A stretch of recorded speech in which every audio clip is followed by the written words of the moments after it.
तो पश्चिम बंगाल में विधानसभा चुनाव की तारीखों का ऐलान हो चुका है और इसके साथ ही आपको बता दें कि अब एक बड़ी चुनौती भी चुनाव आयोग के सामने है। जिस तरीके से पश्चिम बंगाल में लगातार राजनीतिक हिंसा जो है वो बढ़ती जा रही है, कहीं ना कहीं चुनाव शांतिपूर्ण तरीके से कराना एक बड़ी चुनौती है।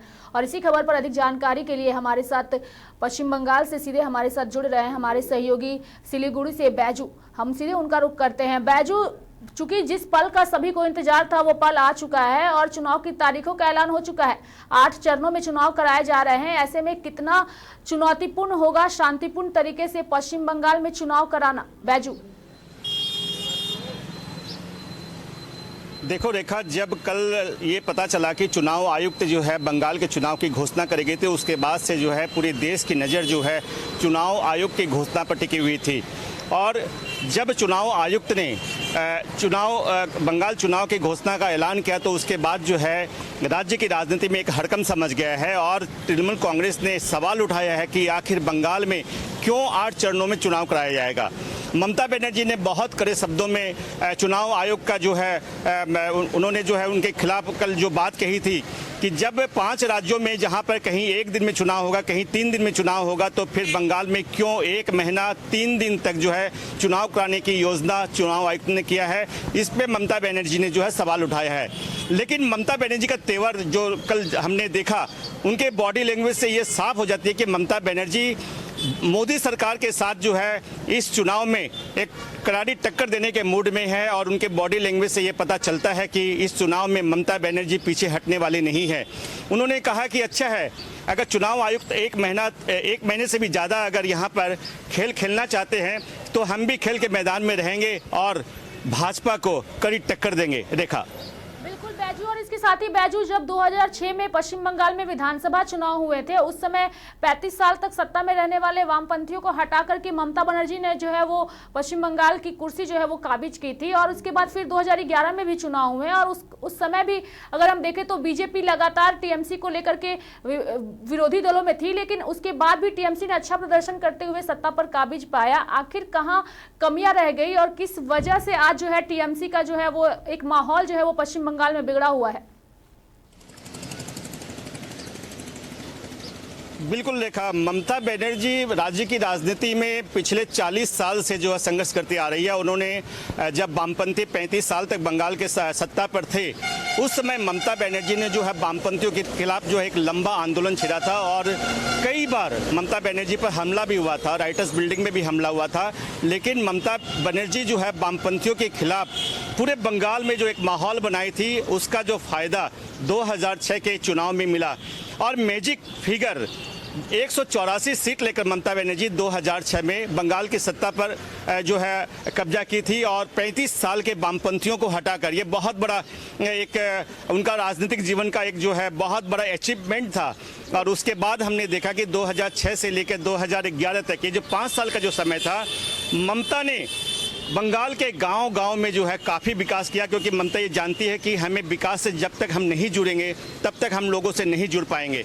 और बात 2011 की हम करते हैं, जो जब 2011 का चुनाव हुआ उस समय बंगाल में जो है मोदी लहर थी।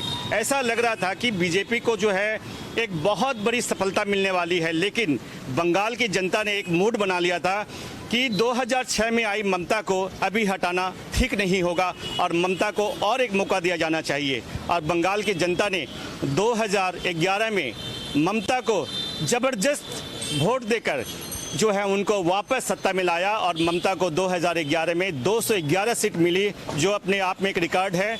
और उसके बाद जो है ममता बनर्जी लगातार जो है बंगाल में अपना पूरा फोकस गांव के विकास पर लगाई है। रेखा, बैजू, तो क्या हम माने बैजू कि इस विधानसभा चुनाव में जिस तरीके से बीजेपी की तरफ एक हवा चल रही है जिसका दावा लगातार बीजेपी कर रही है, वहीं टीएमसी जो है वो अपनी जीत का दावा कर रही है, लेकिन बीजेपी अपनी जीत का दावा कर रही है, लेकिन टीएमसी की जो सरकार रही है और सरकार के अंदर जो भी कामकाज हुए हैं और जिस तरीके से ममता बनर्जी के तेवर तल्ख रहे हैं उसको लेकर के बीजेपी ने जो हवा बनाई है और साथ ही पश्चिम बंगाल का विकास नहीं होने का आरोप जो लगा रही है, क्या लगता है एक बार फिर से पश्चिम बंगाल में किसी तरह का कोई बदलाव देखने को मिलेगा या पश्चिम बंगाल की जनता जो है वो फिर से ममता बनर्जी को ही सत्ता की कुर्सी पर काबिज करेगी?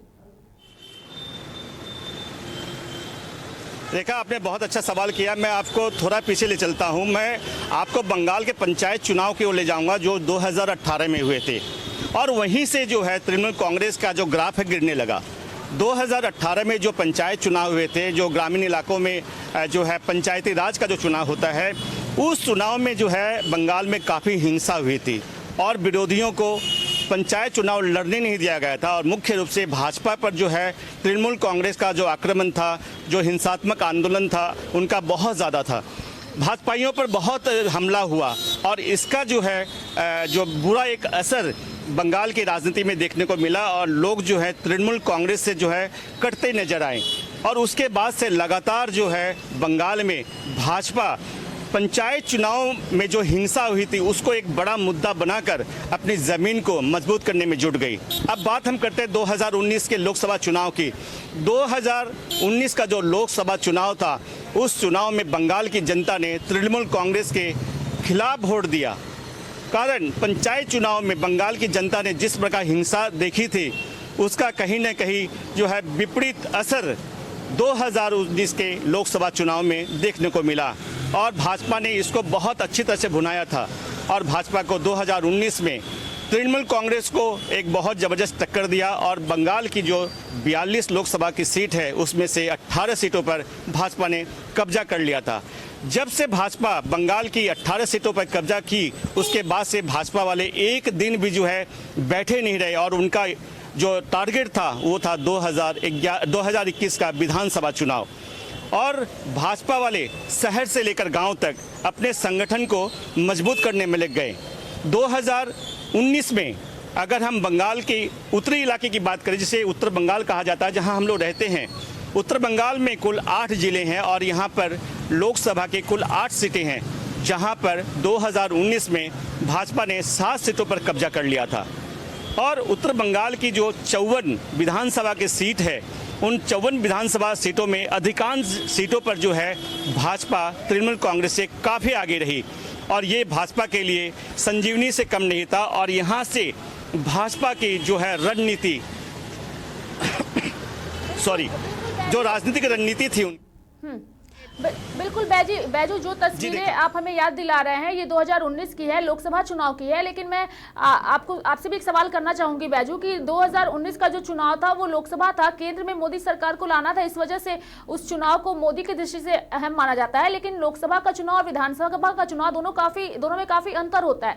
लोकसभा के लिए पश्चिम बंगाल की जनता को उसने मोदी के चेहरे को स्वीकार किया, लेकिन अब जो है वो विधानसभा चुनाव की बारी है। तो क्या लगता है कि लोकसभा में जिस तरीके से मोदी का मैजिक देखने को मिला, क्या वही मैजिक विधानसभा चुनाव में भी देखने को मिलेगा क्या? बहुत अच्छा सवाल किया रेखा आपने। मैं आपको बता दूं कि 2021 का जो विधानसभा चुनाव हो रहा है, यहाँ पर बंगाल में तृणमूल कांग्रेस के खिलाफ कोई भी मजबूत विपक्षी पार्टियां हैं नहीं, सिवाय भाजपा के। कांग्रेस का कोई अस्तित्व अब रह नहीं गया है। सीपीएम या वामपंथियों का भी जो है संगठन इतना मजबूत है नहीं राज्य में।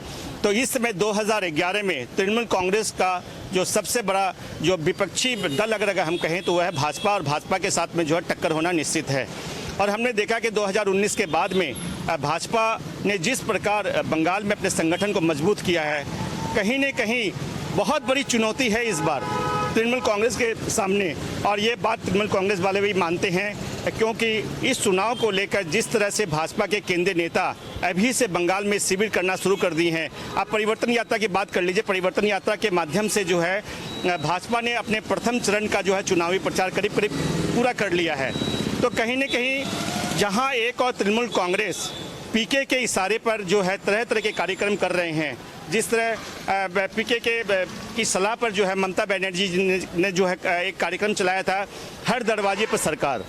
उसके बाद उन्होंने एक कार्यक्रम लिया, हर मोहल्ले में सरकार। तो तरह तरह के जो कार्यक्रम किए गए उसका एक ही मकसद था कि लोगों से जुड़ना है। तृणमूल कांग्रेस पिछले 6 महीने से जो टारगेट ली है कि बंगाल के लोगों से जो उनका जुड़ाव कम हो गया था, उसको हमें बढ़ाना होगा। और पिछले 6 महीने में हमने देखा है कि ममता बनर्जी के निर्देश पर गांव-गांव में लोगों से जनसंपर्क बढ़ाया जा रहा है। वहीं दूसरी ओर भाजपा वाले भी कहीं कम नहीं थे और उन्होंने भी जो है जनसंपर्क शुरू किया, घर घर जाकर लोगों से मिला और उसके बाद जो है परिवर्तन यात्रा को शुरू किया गया। तो अभी जो है जो चुनावी जो माहौल है, इस माहौल में जो है तृणमूल कांग्रेस के साथ में भाजपा का जो टक्कर है बहुत कांटे का टक्कर है और राज्य की जो जनता है, जो मतदाता है, उन्होंने भी मूड बना लिया है कि इस बार जो भी होगा तृणमूल कांग्रेस और भाजपा के बीच ही होना निश्चित है। अब देखना ये है कि ममता का विकासवाद पर मोदी का राष्ट्रवाद और हिंदुत्व का मुद्दा कितना हावी होगा। रेखा, बिल्कुल बैजू सही कहा आपने। और इसके साथ ही बैजू, जब भी जिन भी राज्यों में चुनाव होते हैं, बीजेपी जो है वो मुख्यमंत्री का चेहरा जो है वो प्रोजेक्ट करके ही चुनावी मैदान में उतरता है। चाहे वो झारखंड विधानसभा चुनाव को ही हम ले लें, उन्होंने रघुवर दास को प्रोजेक्ट किया था। वहीं उसके बाद बिहार में चुनाव हुए, बिहार में एनडीए की सरकार ने नीतीश कुमार के चेहरे को प्रोजेक्ट किया। तो अब बारी बंगाल की है, लेकिन अब तक बीजेपी ने अपने पत्ते नहीं खोले हैं और लगातार प्रधानमंत्री नरेंद्र मोदी के चेहरे को ही सामने रख करके, उनके किए हुए कार्यों को ही आगे रख करके जो है वो पश्चिम बंगाल में बीजेपी आगे बढ़ रही है। तो क्या हम माने कि पश्चिम बंगाल की जनता से मोदी के चेहरे को ही लेकर के वोट की अपील की जा रही है? रेखा, देखो पूरे देश के अंदर में भाजपा जब भी चुनाव लड़ती है तो मोदी के चेहरे को सामने रख के ही चुनाव लड़ती है और बंगाल भी उससे अछूता नहीं है। यहाँ भी जो है भाजपा वाले मोदी के चेहरे को रख कर ही चुनाव लड़ेंगे। हम आपको बता दें कि भाजपा की अपनी अलग जो कार्यशैली है, उनके जो कार्य करने का जो तरीका है, वो सारा कुछ जो है संघ द्वारा संचालित होता है। तो कौन चेहरा होगा नहीं होगा ये बहुत बड़ा भाजपा के लिए फैक्टर नहीं है। भाजपा का साफ कहना है कि हम पहले जीत के आ जाते हैं, उसके बाद मुख्यमंत्री किसे बनाया जाएगा ये एक बहुत बड़ा जो बात नहीं है। हमारा एक सिस्टम है और उस सिस्टम के तहत ही जो है हम अपने मुख्यमंत्री का चुनाव करते हैं। मुख्य रूप से संघ के निर्देश पर ही जो है भाजपा वाले अधिकांश राज्यों में अपने मुख्यमंत्री को चुनते रहे हैं। रेखा, पश्चिम बंगाल में विधानसभा चुनाव की तारीखों का ऐलान हो चुका है बैजू, और दोनों ही पार्टियां अपनी तरफ से लगातार जीत का दावा भी कर रही है। लेकिन जिस तरीके से राजनीतिक हिंसा भी बढ़ी है बैजू, उसे भी हम दरकिनार नहीं कर सकते हैं। आपको बता दें कि अभी कल ही रात चुनाव की तारीखों के ऐलान के बाद ही बीजेपी की दर्जनों गाड़ियों में तोड़फोड़ की गई है। तो एक जो डर जो है वो लगातार जो राज्यपाल भी इस बात को उठाते रहे हैं कि पश्चिम बंगाल में शांतिपूर्ण तरीके से चुनाव कराना एक बड़ी चुनौती है। तो ये चुनौती को अब जमीनी स्तर पर कैसे उतारा जाएगा, क्योंकि राजनीतिक हिंसा जो है वो लगातार बढ़ती जा रही है बैजू। बिल्कुल, बंगाल का ये जो चुनाव होगा, विधानसभा चुनाव, ये बहुत ही चुनाव आयोग के लिए एक बहुत बड़ी चुनौती होगी, क्योंकि पिछले 6-7 महीनों से हम देख रहे हैं कि बंगाल में हिंसा काफ़ी बढ़ गई है। भाजपा और तृणमूल कांग्रेस के बीच जो संघर्ष की जो घटनाएं घट रही है वो निश्चित रूप से चुनाव आयोग के लिए एक चिंता का विषय है और यही वजह है कि चुनाव को फ्री फेयर कराने के लिए जो है चुनाव आयोग ने बंगाल में काफ़ी जो है सीआरपीएफ की कंपनियों को जो है तैनात करना शुरू कर दिया है। हर जिले में सीआरपीएफ की जो फोर्स है वो तैनात कर दी गई है और चुनाव आयोग ने जो है इस बार कई महत्वपूर्ण कदम उठाए हैं ताकि हिंसा पर लगाम लगाया जा सके। अब देखना ये है कि जो पार्टियां हैं तृणमूल कांग्रेस और भाजपा वाले किस तरह संयम बरतते हैं इस चुनाव को लेकर, क्योंकि बूथों तक मतदाता को जब तक हम लेकर नहीं आएंगे तब तक शांतिपूर्ण चुनाव कैसे संभव हो पाएगा। रेखा, बैजू एक बड़ी चुनौती। बहुत बहुत धन्यवाद बैजू हमें तमाम जानकारियां देने के लिए। तो पश्चिम बंगाल में विधानसभा चुनाव की तारीखों का ऐलान हो चुका है। अब चुनाव की तारीखों के ऐलान के साथ ही एक सबसे बड़ी चुनौती है शांतिपूर्ण तरीके से चुनाव कराना, जो कि चुनाव आयोग के लिए एक बड़ी चुनौती है और इस चुनौती को किस तरीके से चुनाव आयोग निभाती है ये भी देखना काफी दिलचस्प होगा।